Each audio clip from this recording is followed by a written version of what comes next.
Student this is Kashif Anees. अच्छा जी, कल वाली जो वीडियो थी हमने उसमें जो है रिकॉर्ड किया था एडिशन ऑफ वेक्टर तक।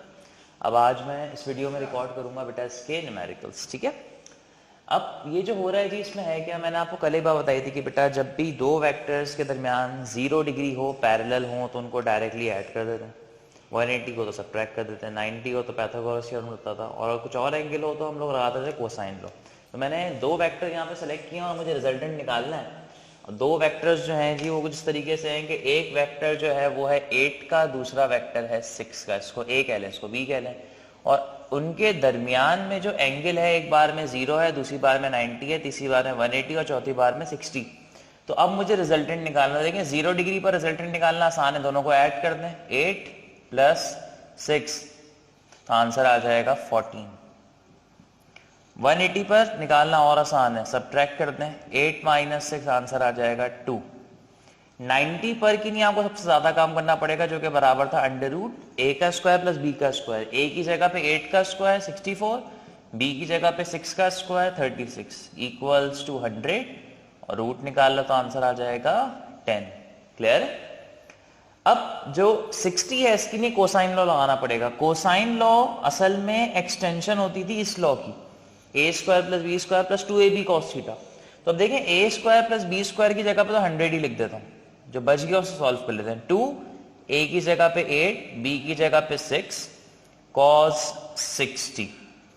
तो बेटा 100 प्लस cos 60 आपको याद होना पड़ेगा भाई, हाफ होता था, कैंसिल, 8 6 48। तो सॉल्व करने के बाद बेटा ये मुझे दिखेगा r is equals to under root 148। अब अगर ये होता अंडर रूट 144 तो आंसर आता 12, लेकिन 148 144 से 4 टाइम्स बड़ा, तो उसका आंसर 12 से थोड़ा सा बड़ा आएगा।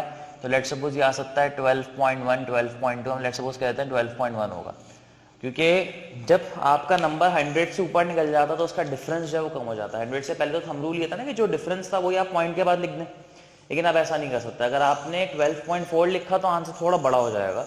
12.1 के जितना भी डिफरेंस हो पॉइंट्स में जो है एग्जिस्ट करता है, एक नंबर में एग्जिस्ट कर जाता है। तो बस आपको 12 का पता लग गया, आसपास जो भी ऑप्शन होगा उस पर आप टिक कर देंगे, इस तरीके से हो जाएगा। क्योंकि रूट को खुद सिंप्लीफाई करना थोड़ा सा मुश्किल हो जाता है। तो बेटा इस तरीके से आप ये वाला न्यूमेरिकल जो है जी वो क्या कर सकते हैं, सॉल्व कर सकते हैं। ठीक है जी।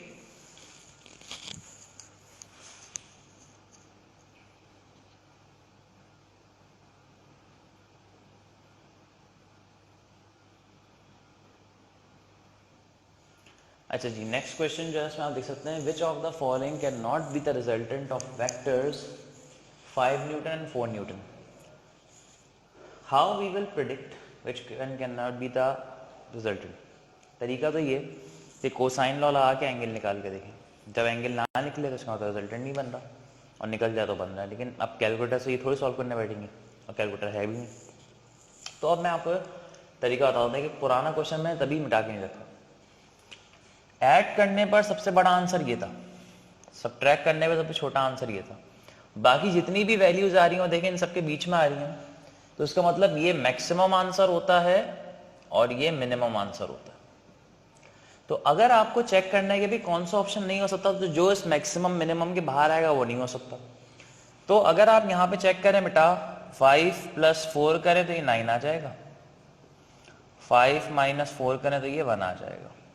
बस इस रेंज के बाहर ऑप्शन देख लें, एक ही है, बस ये बन जाएगा आपका आंसर। तो इस तरीके से न्यूमेरिकल बहुत आसानी से सॉल्व हो जाएगा। हाँ, अगर ये 4 पहले होता, 5 बाद में होता, फिर ये -1 आता, तो भाई -1 तक की जो है रेंज होती नहीं कि -2 में फिर आप नहीं जा सकते थे, इस तरह से होता। तो इस तरीके से क्वेश्चन सॉल्व हो जाएगा। अच्छा जी, नेक्स्ट क्वेश्चन कुछ इस तरह से बेटा कि कहा कुछ ये जा रहा है, कंडीशन निकालें जब दो वेक्टर्स इक्वल मैग्नीट्यूड के बनाए रिजल्टेंट जो उनके इक्वल है। जिसका मतलब, अच्छा कंडीशन का मतलब मैं पहले बता चुका हूं, जब भी कंडीशन है इसका मतलब आपको निकालना होगा थीटा। ठीक है, और कंडीशन कुछ ये है कि अभी जो दो वेक्टर्स हैं, लेट्स सपोज ए और बी, वो आपस में बराबर है। अगर ये 1 है तो ये भी 1, ये 2 है तो ये भी 2, ये 5 है तो ये भी 5, लेकिन वो नंबर है क्या हमें नहीं पता, तो हम एक वेरिएबल सपोज कर लेते हैं। x, तो रिजल्टेंट जो है वो इनके इक्वल है, इसका मतलब रिजल्टेंट भी क्या है x। अब इसको सॉल्व करने के लिए हमें एक ही जनरलाइज कंडीशन यूज करनी पड़ेगी जो कि हमारे पास कहलाती है cosine law. r is equals to under root A square plus B square plus 2ab cos of theta, इसके अलावा और कोई रास्ता नहीं। अब कॉस थीटा निकालना तो आया, जरा काम करते हैं इस पर। सबकी जगह पे x पुट कर दें, इसकी जगह भी x आ गया अंडर रूट। अब देखिए इतना काम तो डायरेक्ट कर सकता हूं ना, एक्स स्क्वायर एक्स का स्क्वायर ऐड हो जाएगा तो बन जाएगा 2x का square plus 2x into x x square. Cos निकालना है, रूट हटेगा, स्क्वायरिंग कर लेना है, स्क्वायरिंग बोथ साइड, तो बेटा इस पर आ जाएगा स्क्वायर, ये आ जाएगा 2x का स्क्वायर प्लस 2x का स्क्वायर कॉस ऑफ थीटा, ये प्लस इधर आके माइनस। तो बेटा जब इस 1 में से ये 2 जाएगा तो ये मुझे कुछ यूं दिखेगा कि बन जाएगा माइनस एक्स का square is equals to 2x का square cos of theta. Cancel हो गया, यहां बचा 1, 2 को बदल लें तो बन गया हाफ, और दिस इज बन गया कॉस थीटा। तो कॉस थीटा की जो वैल्यू है वो आ रही है माइनस का हाफ। हाफ तो हमने सीखा था 60 पे आता था, ठीक है। लेकिन अब इस माइनस हाफ का क्या करें? माइनस हाफ तब आता है जब आपका एंगल जो है वो क्लॉकवाइज मेजर नहीं होता, बल्कि एंटी क्लॉकवाइज मेजर नहीं होता, बल्कि क्लॉकवाइज मेजर होना शुरू हो जाता है, ठीक है। तो अब इसका एंगल निकालने का तरीका क्या होगा समझते हैं।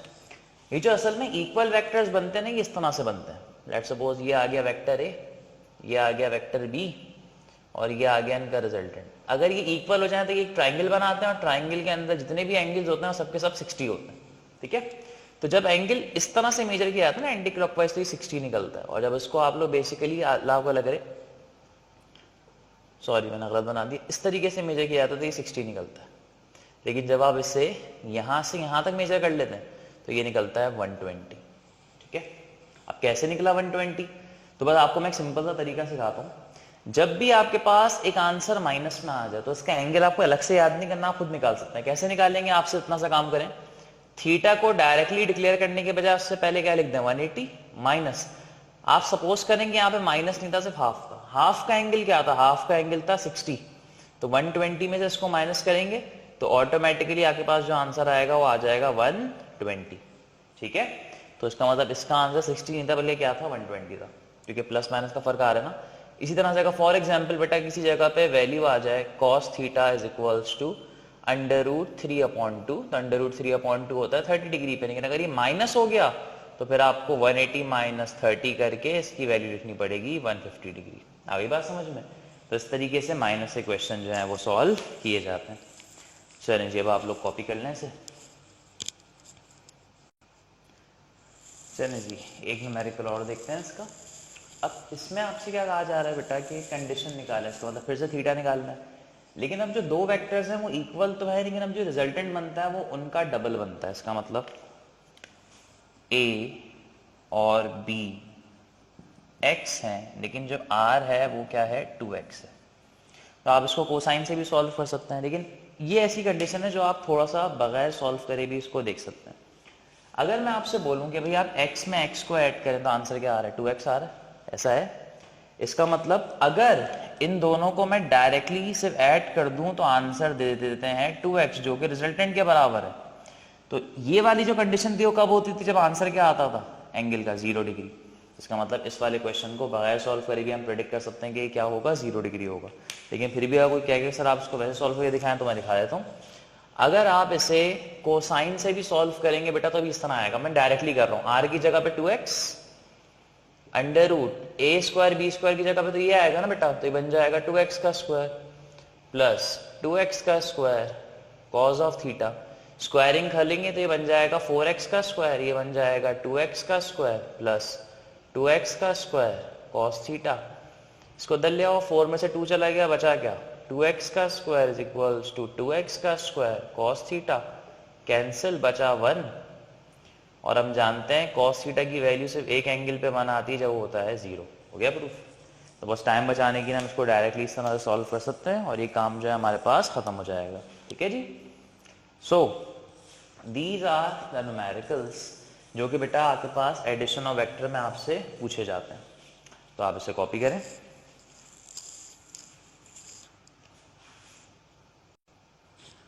चलेंगे वैसे एक लास्ट क्वेश्चन और सॉल्व करते हैं। 3 वेक्टर्स हैं ए, बी और सी। ए जो है वो 12 है, बी जो है वो 5 है और सी जो है वो 13 है।